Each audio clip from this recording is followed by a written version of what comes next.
Sharon Brett Kelly, and I'm at Splore Music Festival just outside of Auckland, and what a scene it is. It's the most incredible day, and there are all kinds of people in amazing outfits. There's a woman in front of me with bright orange leggings and matching lycra top and a fluorescent pink cowboy hat. She's got red hair and she's having a great time dancing to this music.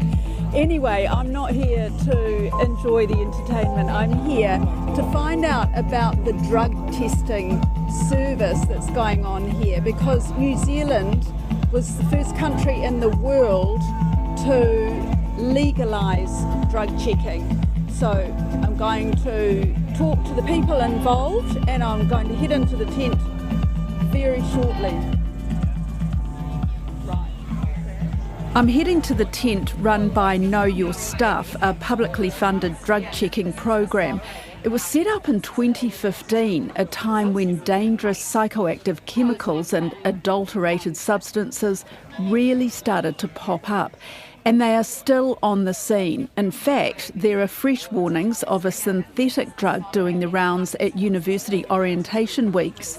But honestly, we're at the bottom of the world with a very, very changing drug market all of the time. So I don't know if what we're doing right now can stand up to the forces of the global drug market.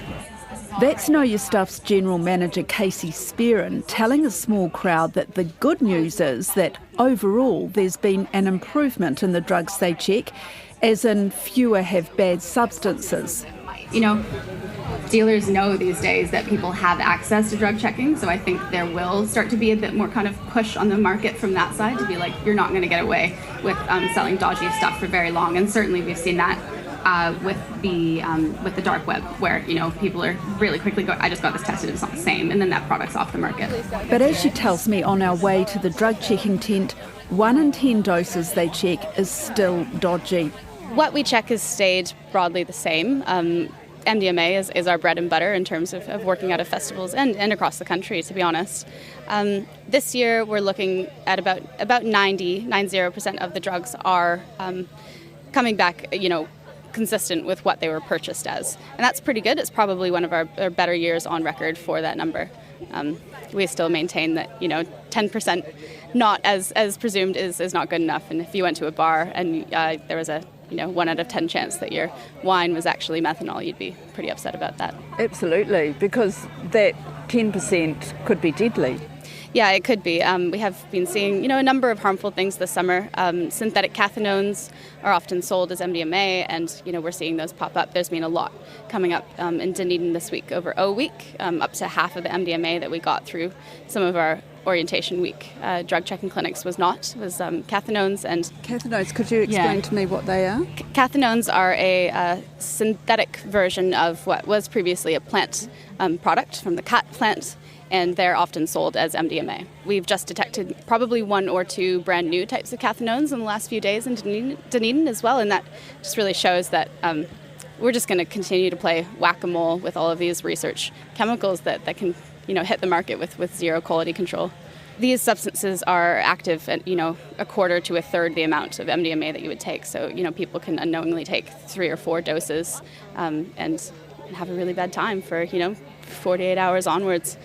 Like you say, you wouldn't buy a glass of wine and think, God, there's a 1 in 10 chance that this is dodgy. And the sad thing is, for people purchasing something like MDMA has been used in humans since the 1960s and, maybe as early as the 1920s, depending on whose history you're looking at, and has been shown to be safe. There's, no long-term consequences to taking that we know of at this point, whereas it's being substituted with these untested research chemicals that are just completely unknown and often really dangerous. And it became legal to do drug checking. That just happened in 2020 here in New Zealand, first country in the world. Yeah. How has that changed what you do and I guess how it's all done? So the legislation that came through in 2020 was great for a number of reasons. It meant that festivals could bring us in and not, be in breach of the Misuse of Drugs Act, so they can actually have us on site, advertise us, and know that, they might not have their whole festival canned, and also meant that we could offer people legal protections. So now we can say, you can come get your drugs checked. That's not going to result in a criminal charge for you. You're not in breach of the Misuse of Drugs Act. So we can start to approach people. And with that came funding and, the ability to work outside of festivals. So now we're all over the country. There's continuous testing happening in Dunedin and Christchurch and Wellington. That's becoming available to people outside of festival settings. What do you say to people who say this is just encouraging illicit drug use, that it's normalising it? I would say that drug use is already pretty normal. We know from the police wastewater testing data that people are taking about 80,000 doses of MDMA per weekend in New Zealand, and that's just MDMA. That's, not including all of the other things that people take. It's already normalized. What's not normalized is talking about it out in the open, and that's really what we're doing. We check drugs, but we sit people down, we have a conversation with them. This is what you've got. What are you doing to keep yourself safe? How do you look after your friends? And we're just consistently hearing from people, this is the first time I've had an honest conversation with someone about drugs. Well, we're outside the drug checking tent right now, and there's a small queue. Before there was a really big queue. So people are obviously not afraid to come up to this tent with their whatever drug it is and get it checked. Some people are afraid, and we do have people kind of approach sheepishly, and they'll go, "Hi," they're nervous. But again, because it's legal, we can go up to them and say, here's your rights under the law, and there's no cops, there's no security around, so come in this private room in the back and we'll have a chat. So what can we do now, Casey? Can we go in? Yeah, let's go have a look. Inside the tent, it's a bit like a laboratory with lots of workers and volunteers in their yellow t-shirts taking samples, testing them on special machines and putting the data into their laptops. It's bustling, lots of laughter, lots of chat, but this is sensitive work. They're dealing with illegal, sometimes dangerous substances that have to be carefully handled and properly disposed of. Not to mention keeping the drug user's identity secret. I've been told not to photograph or speak to any of the clients who are here to have their drugs tested. So I've just sat down at a table inside this little tent, and I'm sitting in the seat of someone who was getting their drug tested. So I've handed you over something. So do you introduce yourself? What happens? Yes, so the first thing we do is we always want to ask whether someone has been here before. Because that will, it's quite handy to know. And we always get a person to read a waiver, which just explains what we do and also what we don't do. We don't do purity, that kind of thing. And should we also describe what else is on the table here? I mean, we've got a thing of Dettol, we've got a little container with pens in it. Pens and little knives, and then we also have small scissors and little tiny spatulas. What is this thing in front of me here? So this is a scale, and this is what we use to weigh any pressed pills that come in. And then we've also got a pill cutter, and this just makes our lives a little bit easier when we are testing pills, because we want to cut them in half and scrape from the inside. So that's just a little tool. You're not wearing gloves. I'm a bit. Would you normally? I would normally be wearing gloves. Okay. Yes, always wearing gloves. Firstly, so we don't contaminate, but secondly, also, you can imagine things that come in like LSD you don't want to touch. So what's the next step? You would pull out your bag of something. I would say, what do you think you have? And what does it normally come in? It use just a little plastic bag, is it? The drug? People can bring their drugs to us in any form, sometimes wrapped in tin foil or, a little piece of paper wrapped around it or anything like that. Essentially, I would ask you to put your whole sample onto my little clean plate, and depending on what the actual substance is, if it's a crystal or a powder, I would take a very small scoop. I think this is a 10 milligram scoop. And that little stick with a tiny, tiny bowl at the end of it. Exactly. Yeah. And the way that we describe it is we take sort of about a sample the size of a match head. So very small. We actually test even less, so we don't even test this whole amount, but you just want to have, a little bit to err on the side of caution. And we take a little bit of that sample. If it's a powder or a crystal, we put it in our plastic bag, which is labelled with your number, and then have a little conversation with you about, general information. Have you tried this before? What was the experience? We note down the colour. What drug you think it is, that's quite important. What form it takes, all that kind of information. So we've only got identifying information on the drug, absolutely nothing on the client at all. And if it's something like an LSD sheet, we do a different type of test for that. And that will involve us taking a very small slice with scissors out of that little paper sheet. While you've been chatting to me, these guys, your colleagues next to me, have been actually doing some real testing. So if I did have a drug, you'd be doing the same kind of testing right here in front of the client. Yes. So we can test, depending on capacity, we can test LSD directly in front of the client. That's quite helpful because people can see it happening and you can kind of have a really engaging conversation.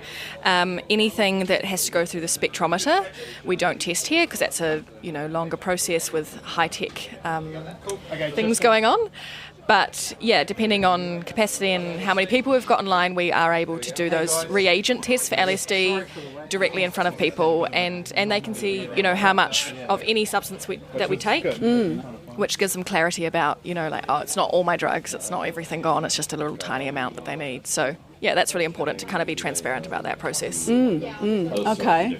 And then we send our little bag out the back where it gets tested by a spectrometer.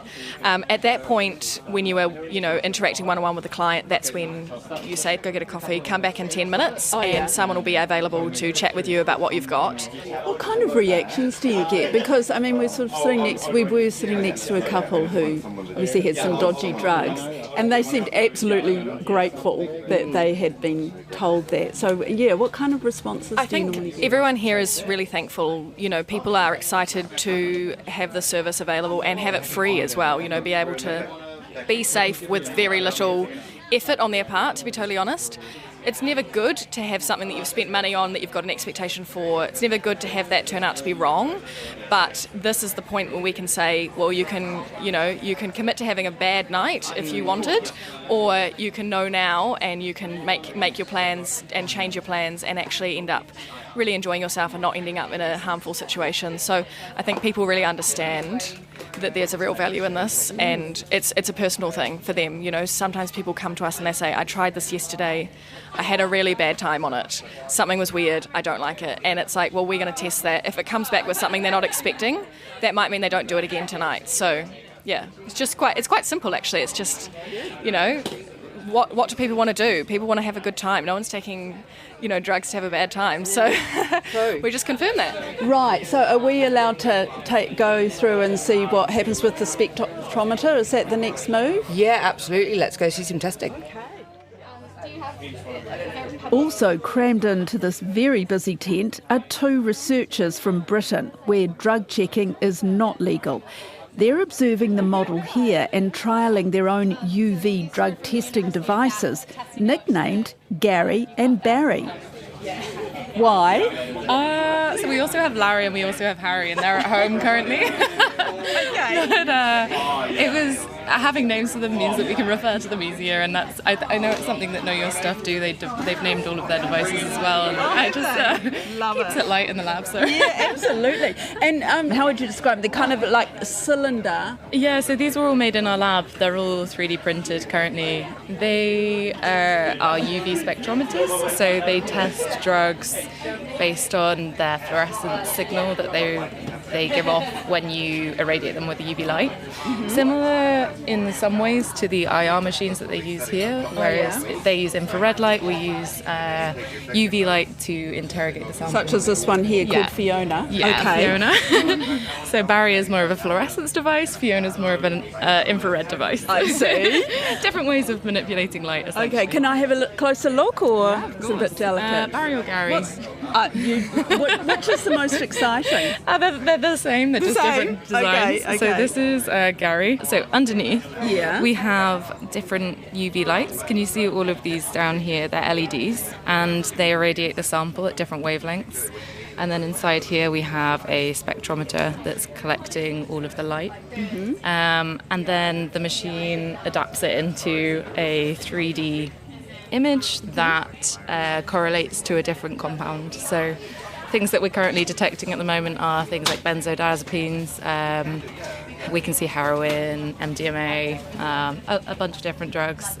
here at this festival? No. Oh, just in general. Yeah, so I was we, gonna say. in the UK, that's what we're testing. We haven't seen any of those Heroin, here at the moment. A lot of MDMA, obviously, but no, none of that at the moment. Any acid?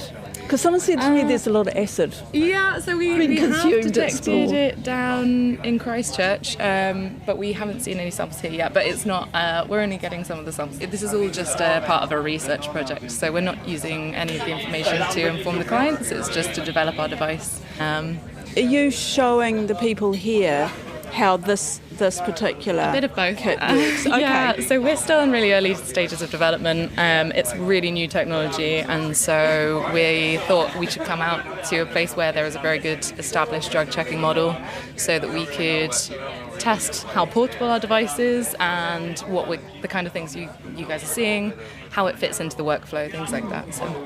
A couple of steps away, Know Your Stuff's Wellington manager Jax Brown is putting a few specs onto the sterilised spectrometer plate to identify the substance. In this case, it's a crystal sample, so what I'm going to do to make sure it gets a better read, I just put it on and I've got a little spatula here and I'm just giving it a little crush down and that turns it into powder. What that means is that I'm better able to cover the diamond in the spectrometer.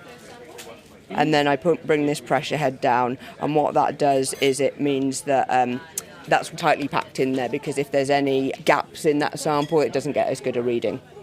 What I'm now just doing is going to the laptop, and what we do is we enter the sample number on here to make sure that we've got a consistent record with the data that was entered at drop-off. We put in what kind of sample form it is, and we put in our name. Mm-hmm. But what I'm looking at here is I can see that there's nice big peaks here on the line. So I just go to click Start Measurement. So what this is now going to do is it's going to take 23 scans of this thing, of the substance. So in this case, we're getting an initial analysis and a confident hit for MDMA. Yeah. So this hit meets our confidence threshold. And we can also see that this black line, which is the reference sample, and the red line, which is our live reading, are really nicely closely matched here. So what we then do is we right-click onto this result, and we do what we call an auto-subtract. So that's taking away that MDMA result, and then it's researching here. The hit reading is extremely low, and we're like, this is just noise, it's just guessing at something here. So in which case, we put in the initial result here, and we'll say what the substance is, and we'll say what that confidence level is. So now we've entered that data, and the substance in this case is as presumed, and it doesn't contain any binder or filler in this case because we didn't find anything residual. What we then do is we try to give everybody as much of their substance back as possible. We scrape the residual from the spectrometer head, and then we can just pop it back to into the bag for the client, because there's nothing harmful or nothing. We know there's been no cross contamination here. And what would you? And what would you be telling these clients? It's all good. There's no worries in that. Basically, we never say it's all good, no worries, because no drug use. No drug use is completely safe in the same way that drinking alcohol or anything else. Everything always comes with risks, right? But people make their choices. So what we would be saying in this instance is we've got a high confidence hit for MDMA, and we haven't been able to detect anything else in the sample. So it's not a measure of purity, strength, quality, anything like that. All the spectrometer can do to say, is it this substance or isn't it? So this sample is confirmed MDMA with no residual substance. It's handed back to the client, who either chooses to keep it or have it destroyed in bleach on site. They're asked a number of questions which are recorded, including how they intend to use the drug, like snort it or swallow it, for example. And then the favourite question that I like to ask is, so what do you do to keep yourself safer when taking whatever the substance is, so in this case MDMA? What that does is tell you two things. From the client reaction, some clients will look at you and kind of be like, what? and you can kind of tell they've never really thought about it, and really kind of saying, well, in this case you want to be thinking about kind of make sure you're keeping yourself hydrated, including, keeping salts up, and do they know about things like safe dosing, because dosing is really the two things that really indicate people's experience is, do they know the substance they've got? Are they dosing it correctly, and do they know the signs to look out for to make sure that they're giving themselves the best experience possible? So they're the three things we want to check. So what does all this mean for the organisers of these events? Well, I'm round the back of the main stage with festival director John Minty. Any problems so far with drug use, people overdoing it, anything like that? No, we've had no reports. What happens with Know Your Stuff is they are in direct contact with our medics.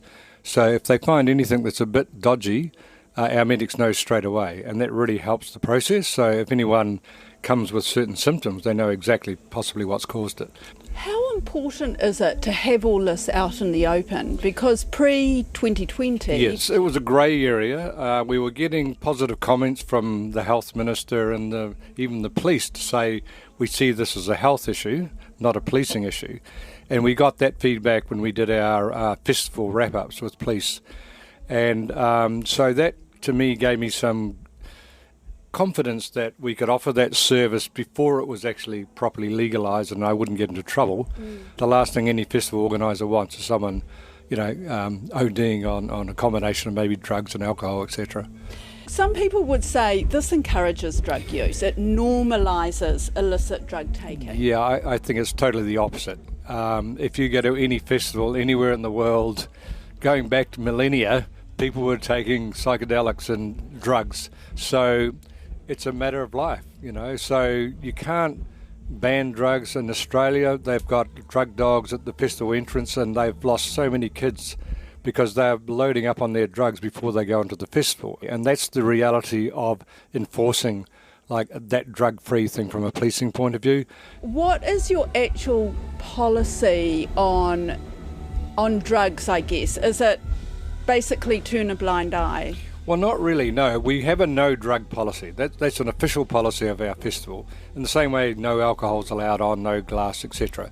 So we do search people when they come in for alcohol. Oh, you do? Yes. But we don't. We're basically looking for people that have large quantities, the people that are maybe dealing. And they're the people that will then refer on to the police. We don't search through sort of women's purses looking for a joint or something like that. We feel that's too invasive. But certainly people that are caught with large quantities, we catch them and we hand them over to the police.